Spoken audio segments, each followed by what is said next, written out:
প্রিয় শিক্ষার্থীরা, আসসালামু আলাইকুম। আশা করি সবাই ভালো আছো। আজকে চলে আসলাম আরেকটি নতুন পর্বে। এই পর্বে আলোচনা করব অধ্যায় 2 40 পৃষ্ঠার 5, 6, 7, 8 নম্বর অঙ্ক নিয়ে। এই 4টি অঙ্ক নিয়ে আজকে আলোচনা করব। তো তোমরা শেষ পর্যন্ত দেখবে, আমি তোমাদেরকে সহজভাবে বুঝিয়ে দেবো ইনশাআল্লাহ। তো চলো আমরা অঙ্কগুলো শুরু করি। তো প্রথমে 5 নম্বর অঙ্কে বলছে, দেখো, একটি গুদামে 14,845 বস্তা চাল, 10,883 বস্তা গম এবং 6,958 বস্তা ডাল আছে। ওই গুদামে মোট কত বস্তা দ্রব্য আছে? তাহলে এখানে কি বলেছে? ওই গুদামে মোট কত বস্তা জিনিস আছে। তাহলে মোট বলেছে, তাহলে বলো তো, যদি একাধিক সংখ্যা দেওয়া থাকে আর মোট বলে, তাহলে কি করতে হয়? যোগ করতে হয়। বুঝতে পারছো? যদি দেখো যে এভাবে একাধিক সংখ্যা দেওয়া আছে, কোনো জিনিসের সংখ্যা দেওয়া আছে এবং মোট চেয়েছে, তাহলে সেটা কি করতে হয়? যোগ করতে হয়। আর একটা জিনিস এখানে দেখো, দ্রব্য বলেছে। দ্রব্য মানে কি? দ্রব্য মানে কিন্তু কোনো জিনিস, পণ্য, জিনিস বা খাদ্য সামগ্রী বা যে কোনো জিনিস হতে পারে, এগুলোকে পণ্য বা দ্রব্য বলে। ঠিক আছে? তাহলে এটা আমাদের কি করতে হবে? যেহেতু ওই গুদামে মোট কত বস্তা দ্রব্য আছে বলেছে, তাই আমাদের এটা কি করতে হবে? যোগ করতে হবে। তো চলো আমরা অঙ্কগুলো খাতায় করি। তাহলে দেখো, আমরা এগুলো উঠে নিলাম যে গুদামে চাল আছে এত বস্তা, গম আছে এত বস্তা, আর ডাল আছে এত বস্তা। তাহলে এটা আমরা এখন কি করব? যোগ করলে আমাদের অঙ্ক হয়ে যাবে, যেহেতু মোট চেয়েছে। ঠিক আছে? তাহলে এখন যদি যোগ করি, 5 আর 3 8, 8 8 16, 16 6, হাতে থাকে 1, 1 আর 4 5, 8 5 13, আর 5 হচ্ছে 18, 18 8, হাতে থাকে 1, 1 আর 8 9, 9 আর 4 13, 13 আর 9 হচ্ছে 22, 22 এর 2, হাতে থাকে 2, 2 আর 4 6, 6 6 12, 12 2, হাতে থাকে 1, 1 আর 2, আর হাতে রেখে 3। তাহলে কত বস্তা আছে? 32,286 বস্তা দ্রব্য আছে। ঠিক আছে? তাহলে লিখে নিলাম, দেখো, যে ওই গুদামে মোট দ্রব্য আছে 32,286 বস্তা। এটা হচ্ছে আমাদের উত্তর। আশা করি বুঝেছো। তো চলো এবার পরেরটা দেখি। এবার দেখো 6 নম্বরটা বলছে, এমন একটি সংখ্যা নির্ণয় করি যা এত থেকে বড়। এমন একটি সংখ্যা নির্ণয় করি যা এত থেকে 475 বড়। তো আমি যদি বলি যে 20 থেকে 10 বেশি সংখ্যাটা কত, তাহলে কত হবে বলো তো? তাহলে 20 আর 10 কত? 30, তাহলে 30 হবে, কারণ 20-এর চাইতে 30-এ 10 বেশি আছে।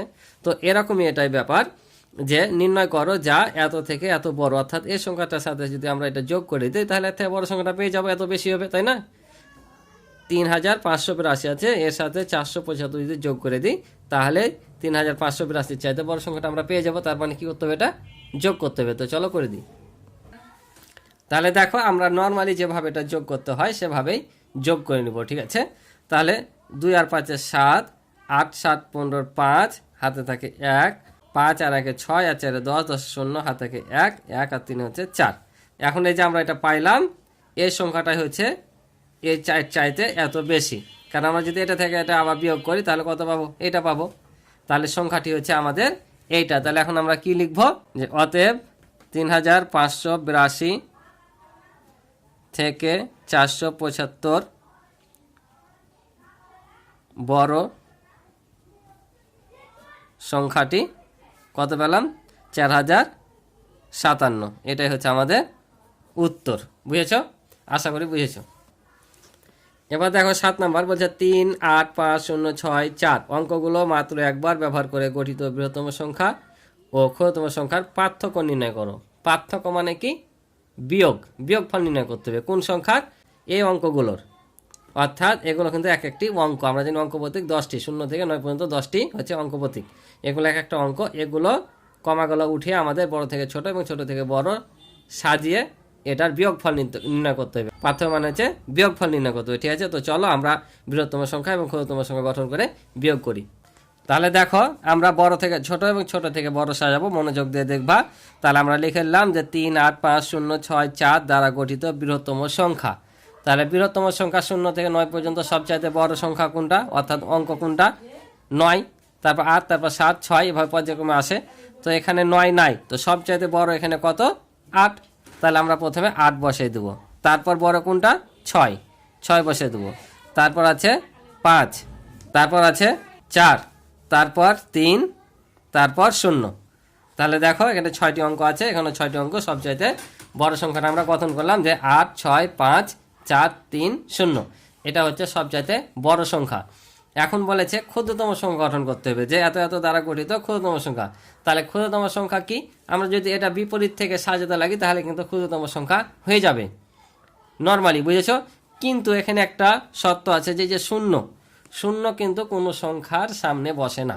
কোনো সংখ্যায় দেখবা না যে গঠিত হয়েছে প্রথমে শূন্য দ্বারা, সব সময় শূন্য না হলে অন্তত একটা সংখ্যার পরে থাকে। যেমন দেখো এখানে আমরা সংখ্যাটা পেয়েছি, এখানেও কিন্তু দ্বিতীয় অক্ষরে শূন্য। তাই আমরা যখন ছোট থেকে বড় কোনো সংখ্যা সাজাবো তখন যদি শূন্য থাকে সেখানে, তাহলে সে শূন্যটা কি করব, শূন্যের পরে যে সংখ্যাটা ছোট আছে, মানে শূন্যের চাইতে যেটা বড় আছে, সে সংখ্যাটা প্রথমে দিয়ে দ্বিতীয় স্থানে শূন্যটা বসাবো সব সময়। তাহলে শূন্যের চাইতে বড় কি 3, তাহলে এই যে 3 দিলাম, এখন 3-এর পরে শূন্যটা, অর্থাৎ ছোট থেকে বড় সাজে সাজায় আর শূন্যটাকে সব সময় দ্বিতীয় স্থানে শূন্যটা হবে, এটা মনে রাখবা। তো প্রথম স্থানে কোনটা হবে, শূন্যের চাইতে যেটা বড় সেটা। তারপরে যে সংখ্যাগুলো থাকবে সেগুলো তখন পর্যায়ক্রমে সাজিয়ে দেবো। যেমন এখন 4 আছে 4 দেবো, 5 আছে 5 দেবো, 6 আছে 6 দেবো, 8 আছে 8 দেবো। তাহলে আমাদের কিন্তু ছোট থেকে বড় সাজানো হয়ে গেল। আমরা এখন কি করব, পার্থক্য চেয়েছে না, তাহলে আমরা এখন এটা থেকে এটা বিয়োগ করে দেবো, তাহলে আমাদের পার্থক্যটা হয়ে যাবে।